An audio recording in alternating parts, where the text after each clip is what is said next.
পাঁচটি ইসলামী ব্যাংকের গ্রাহকদের জন্য একটি দারুণ সুখবর।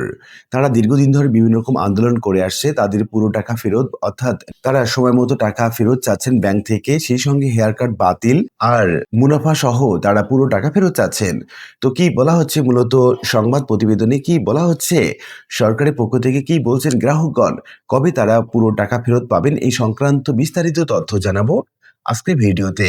আপনারা স্ক্রিনে দেখতে পাচ্ছেন চট্টগ্রামে বাংলাদেশ ব্যাংকের আঞ্চলিক কার্যালয়ের সামনে ৫ ইসলামী ব্যাংকের আমানতকারীরা বিক্ষোভ করেন এবং বিভিন্ন রকম কর্মসূচি পালন করেন। তারপর আমরা প্রতিবেদনে দেখে নিচ্ছি, ইসলামী ধারার ৫ ব্যাংককে একীভূত করে রাষ্ট্রীয় মালিকানাধীন যে সম্মিলিত ইসলামী ব্যাংক গঠন করা হয়েছে তা বর্তমানে বড় ধরনের অনিশ্চয়তার মুখে পড়েছে।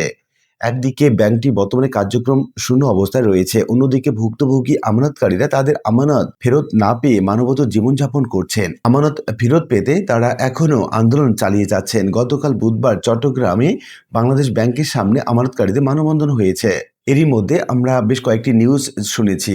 SIBL এর পর এক্সিম ব্যাংকও বেরিয়ে যেতে আবেদন করেছে। সম্মিলিত ইসলামী ব্যাংকে MD নিয়োগের উদ্যোগ নেওয়া হয়েছে এবং সেই সঙ্গে বিক্ষুব্ধ আমানতকারীদের আন্দোলন অব্যাহত রয়েছে।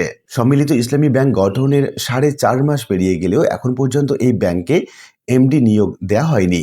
পরিচালনা পর্ষদের চেয়ারম্যান হিসেবে সাবেক সচিব মোহাম্মদ আয়ুব মিয়াকে নিয়োগ দেয়া হলেও প্রায় 3 মাস পর তিনি ব্যক্তিগত কারণ দেখিয়ে পদত্যাগ করেছেন। ফলে বর্তমানে এই ব্যাংক চেয়ারম্যান এবং MD শূন্য। বাংলাদেশ ব্যাংকের 5 জন নির্বাহী পরিচালক পদমর্যাদার কর্মকর্তাকে প্রশাসনের দায়িত্ব দেওয়া হয়েছে, যাদের কারো ইসলামী ধারার ব্যাংকিং পরিচালনার অভিজ্ঞতা নেই। এছাড়া অন্তর্বর্তীকালীন সরকারের সময়ে ব্যাংক রেজুলেশন অধ্যাদেশের আওতায় সম্মিলিত ইসলামী ব্যাংক গঠন করা হলেও বর্তমান সরকার 18 ক ধারা যুক্ত করে জাতীয় সংসদে আইন পাশ করেছে, যেখানে সাবেক পরিচালকদের আবার ব্যাংক শেয়ার ফেরত পাওয়ার সুযোগ রাখা হয়েছে। এই সুযোগ সোশ্যাল ইসলামী ব্যাংকের পর এক্সিম ব্যাংকও একীভূত হওয়ার সিদ্ধান্ত থেকে বেরিয়ে এসে স্বতন্ত্রভাবে কার্যক্রম পরিচালনা করতে চায়। এই লক্ষ্যে ব্যাংকটির সাবেক চেয়ারম্যান নজরুল ইসলাম স্বপনের নেতৃত্বে ব্যাংকটির সাবেক পর্ষদ গত সোমবার বাংলাদেশ ব্যাংকে একটি প্রতিবেদন জমা দিয়েছে। ব্যাংক রেজুলেশন আইনের 18 ক ধারার আওতায় এই আবেদন করা হয়েছে বলে জানান নজরুল ইসলাম স্বপন। তিনি বলেন, কেন্দ্রীয় ব্যাংক আবেদনটি গ্রহণ করেছে, সেখানে আমরা আমাদের বিস্তারিত পরিকল্পনা তুলে ধরেছি। এর আগে গত 27 এপ্রিল SIBL একই বিষয়ে আবেদন করে। অল্প সময়ের ব্যবধানে দুই ব্যাংকের এমন পদক্ষেপ একীভূত কাঠামোর কার্যকারিতা এবং ভবিষ্যৎ নিয়ে নতুন করে আলোচনা শুরু হয়েছে। আবেদনের বিষয়ে জানতে চাইলে বাংলাদেশ ব্যাংকের নির্বাহী পরিচালক এবং মুখপাত্র আরিফ হোসেন খান খবরের কাগজকে বলেন, আবেদনটি সংশ্লিষ্ট বিভাগে গেলে যাচাই বাছাই করে আইন অনুযায়ী ব্যবস্থা নেওয়া হবে। তবে 18 ক ধারার বিষয়ে জানতে চাইলে বাংলাদেশ ব্যাংকের সংশ্লিষ্ট একজন ঊর্ধ্বতন কর্মকর্তা খবরের কাগজকে বলেন, প্রাথমিকভাবে 4% অর্থাৎ প্রায় 1200 কোটি টাকা দিতে হবে। এরপর আগামী 2 বছরের মধ্যে বাকি টাকাও ফেরত দিতে হবে। সেই সঙ্গে ব্যাংকের মোট প্রভিশন ঘাটতির টাকাও দিতে হবে। সব মিলিয়ে প্রায় 25 থেকে 30 হাজার কোটি টাকা পরিশোধ করতে পারলেই ব্যাংকটি তারা স্বতন্ত্রভাবে পরিচালনার দায়িত্ব নিতে পারবে। এর আগে সাবেক গভর্নর আহসান এস মনসুর গত বছরের 21 ডিসেম্বর ব্যাংক রেজুলেশন অধ্যাদেশের মাধ্যমে 5টি ইসলামী ব্যাংককে একত্রিত করে সম্মিলিত ইসলামী ব্যাংক গঠন করেছিল। ব্যাংক 5টি হল এক্সিম ব্যাংক, ফার্স্ট সিকিউরিটি ইসলামী ব্যাংক, গ্লোবাল ইসলামী ব্যাংক, ইউনিয়ন ব্যাংক এবং SIBL বা সোশ্যাল ইসলামী ব্যাংক। গঠনের 3 মাসের মাথায় 18 ক ধারা যুক্ত করে সংসদে ব্যাংক রেজুলেশন অধ্যাদেশকে আইনে রূপান্তর করা হয়েছে। আইন পাশের পর থেকেই ব্যাংকের সাবেক পরিচালকদের ফেরার বিষয়টি নিয়ে আলোচনা চলছে। 4 মাসের মাথায় আলাদা হওয়ার জন্য প্রথম SIBL ব্যাংকটি আনুষ্ঠানিকভাবে আবেদন শুরু করে। একীভূত প্রক্রিয়ার শুরুতে গত 5 নভেম্বর বাংলাদেশ ব্যাংক ওই 5 ব্যাংকের শেয়ার শূন্য ঘোষণা করে সেগুলোকে অকার্যকর হিসেবে চিহ্নিত করেছিলেন। সেই সময় আহসান এস মনসুর জানান, সম্পদের বিপরীতে দায় হিসাব করলে ব্যাংকগুলো নেগেটিভ বা ঋণাত্মক হয়ে গেছে, তাই আন্তর্জাতিক নিয়ম অনুযায়ী শেয়ার শূন্য করা হয়েছে। তবে পুঁজিবাজারে তালিকাভুক্ত ব্যাংকের ক্ষেত্রে বিনিয়োগকারীদের মতামত ছাড়া এমন সিদ্ধান্ত নেয় সব মহলেই সমালোচনার ঝড় ওঠে। পরবর্তী সময়ে ব্যাংক রেজুলেশন অধ্যাদেশ আইনের রূপান্তরের সময় 18 ক ধারা যুক্ত করা হয়। এতে সাবেক শেয়ার ধারকদের পুনরায় ফেরার সুযোগ রাখা হয়েছে।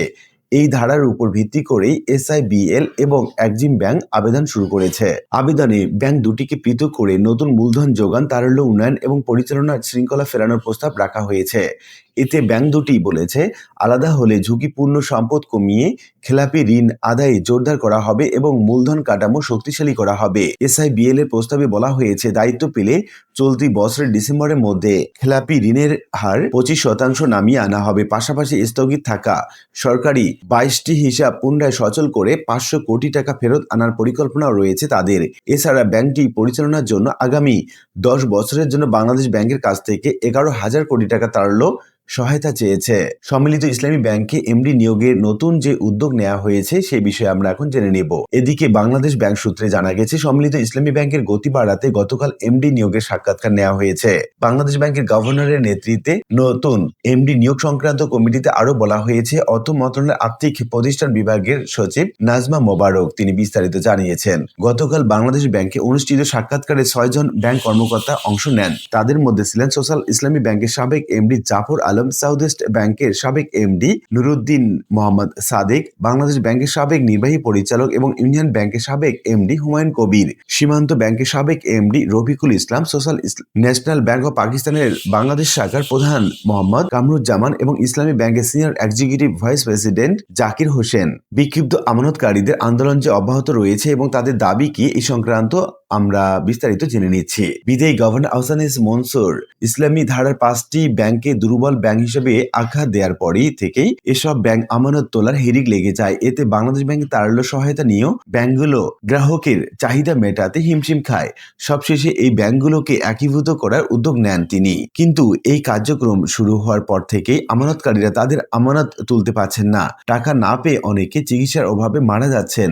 অনেকে মেয়ের বিয়ের জন্য জমালেও টাকার অভাবে মেয়েকে বিয়ে দিতে পারছেন না। আবার অনেকে নিজের টাকা ব্যাংকে রেখেও অন্যের কাছ থেকে ধার দেনা করে কোনো রকমের জীবন পার করছেন। সব মিলিয়ে আমানতকারীরা মানবেতর জীবন যাপন করছেন। ফলে বিক্ষুব্ধ হয়ে উঠেছেন এই আমানতকারীরা। রেজলিউশন অধ্যাদেশের আওতায় আমানতকারীদের আমানত ফেরতের একটি গাইডলাইনও করে দিয়েছিল বাংলাদেশ ব্যাংক। সেখানে প্রাথমিকভাবে আমানতকারীদের সঞ্চয় হিসাবে থাকা আমানত থেকে 2 লাখ টাকা পর্যন্ত উত্তোলন করতে পারবেন। এর 3 মাস পর 1 লাখ টাকা করে নিতে পারবেন। আর সব টাকা 2 বছরের মধ্যে ফেরত দেওয়ার পরিকল্পনার কথাও বলা হয়েছিল গাইডলাইনে। কিন্তু ভুক্তভোগী আমানতকারীরা বাংলাদেশ ব্যাংকের নির্দেশনা অনুযায়ী টাকা তুলতে পারছেন না। ফলে তারা দিন দিন বিক্ষুব্ধ হয়ে উঠছেন। ফলে ঢাকা এবং চট্টগ্রামে আমানতকারীদের আন্দোলন চলছেই। খবরের কাগজে চট্টগ্রাম ব্যুরো জানিয়েছে, চট্টগ্রাম কয়েকদিন ধরেই বিক্ষুব্ধ আমানতকারীরা আন্দোলন করছেন। গতকালও বাংলাদেশ ব্যাংকের সামনে তারা মানববন্ধন করে স্মারকলিপি জমা দিয়েছেন। আমানত ফিরে পাওয়ার দাবিতে নগরীর নিউ মার্কেট এলাকায় সম্মিলিত ইসলামী ব্যাংক আমানতকারীরা অ্যাসোসিয়েশন চট্টগ্রাম বিভাগের মাধ্যমে ব্যানারে তারা বাংলাদেশ ব্যাংকের আঞ্চলিক কার্যালয়ের সামনে মানববন্ধন কর্মসূচি পালন করেছেন 5 ব্যাংকের এই আমানতকারীরা। এরপর তাদের কয়েকজন প্রতিনিধি কেন্দ্রীয় ব্যাংকের আঞ্চলিক কার্যালয়ে যান। 3 দফা দাবি জানিয়ে স্মারকলিপি জমা দেন তারাও। জানা গেছে, গতকাল সকাল 10টায় নগরীর নিউ মার্কেট মোড়ে জড়ো হন তারা। এ সময় আমানত ফিরে পাওয়ার দাবিতে তারা নানা স্লোগান দেন। সেখান থেকে মিছিল নিয়ে কেন্দ্রীয় ব্যাংকের আঞ্চলিক কার্যালয়ের দিকে যাওয়ার চেষ্টা করেন তারা। এ সময় পুলিশ তাদের বাধা দেয় এবং নিউ মার্কেট মোড়ে কর্মসূচি করার অনুরোধ জানায়। পরে আমানতকারীরা সেখানে জিপিওর বিপরীতে অবস্থান নেন এবং এক পর্যায়ে তাদের কয়েকজন প্রতিনিধি কেন্দ্রীয় ব্যাংকের আঞ্চলিক কার্যালয়ে যান। তারা 3 দফা দাবিতে স্মারকলিপি দেন। দাবিগুলো হলো টাকা ফেরতে সুনির্দিষ্ট রোডম্যাপ ঘোষণা, বাংলাদেশ ব্যাংকের মুখপাত্র বক্তব্য প্রত্যাহার এবং ভবিষ্যতে এই ধরনের মন্তব্য থেকে বিরত থাকা। আমানতকারীরা অ্যাসোসিয়েশনের সভাপতি আবুল কালাম আজাদ বলেন, বাংলাদেশ ব্যাংকের মুখপাত্র আমাদের দুষ্কৃতিকারী বলেছেন। এটি মানহানিকর বক্তব্য। এই বক্তব্য প্রত্যাহার করে নিতে হবে। আমরা তাকে হুঁশিয়ার করে দিতে চাই, ভবিষ্যতে এমন মন্তব্য করার আগে ভেবে দেখতে হবে। পাশাপাশি হেয়ার কাট বাতিল করতে হবে। আমরা চাই স্বাভাবিক লেনদেন। এর আগে গত 3 মে খাতুনগঞ্জ এবং 4 মে নগরের আগ্রাবাদে 5 ব্যাংকের 9টি শাখায় তালা দেওয়া হয়। একীভূত হওয়ার প্রক্রিয়ায় থাকা 5টি ব্যাংক হলো ইসলামী ব্যাংক, সোশ্যাল ইসলামী ব্যাংক, ফার্স্ট সিকিউরিটি ইসলামী ব্যাংক, গ্লোবাল ব্যাংক এবং ইউনিয়ন ব্যাংক। এসব ব্যাংকে প্রায় 75 লাখ আমানতকারীর মোট 1,31,000 কোটি টাকা জমা হয়েছে। এদিকে আগামী 17 মে ভুক্তভোগী ব্যাংক আমানতকারী অ্যাসোসিয়েশন ঢাকায় সম্মিলিত ইসলামী ব্যাংকের প্রধান শাখা ঘেরাও সহ বড় ধরনের কর্মসূচি পালনের কথা জানিয়েছে। এই প্রসঙ্গে জানতে চাইলে ভুক্তভোগী ব্যাংক আমানতকারী অ্যাসোসিয়েশনের সদস্য সচিব আবুল আলিফ রেজা খবরের কাগজকে বলেন, বাংলাদেশ ব্যাংক থেকে যে গাইডলাইন দেওয়া হয়েছিল সে অনুযায়ী আমানত পাচ্ছি না। ফলে 17 মে আমরা আবারও ব্যাংক ঘেরাও সহ বেশ কিছু কর্মসূচি পালন করব। তো উল্লিখিত বিভিন্ন আলোচনা থেকে আমরা এটুকু বলতে পারি যে বাংলাদেশ ব্যাংকের পক্ষ থেকে সম্মিলিত ইসলামী ব্যাংক পুনর্গঠন করার জন্য নানা রকমের পদক্ষেপ নিচ্ছে এবং আমানতকারীরা তাদের যথাসময়ে টাকা ফেরত পাওয়ার জন্য বিভিন্ন রকম আন্দোলন করে যাচ্ছেন এবং আশা করা যাচ্ছে খুব শিগগিরই তারা তাদের প্রয়োজন মাফিক টাকা তুলতে পারবেন এবং সরকারের পক্ষ থেকে এমনটাই জানিয়েছে বিভিন্ন সূত্র। আশা করি বিষয়টি বুঝতে পেরেছেন। আর আজকের ভিডিওটি এ পর্যন্তই। আশা করি ভিডিওটি আপনাদের ভালো লেগেছে। ভিডিওটি ভালো লাগলে লাইক কমেন্ট করতে ভুলবেন না। আর নিয়মিত আপডেট পেতে অবশ্যই চ্যানেলটি সাবস্ক্রাইব করে রাখুন। দেখা হবে অন্য কোনো ভিডিওতে। সে পর্যন্ত সবাই ভালো থাকবেন। ধন্যবাদ।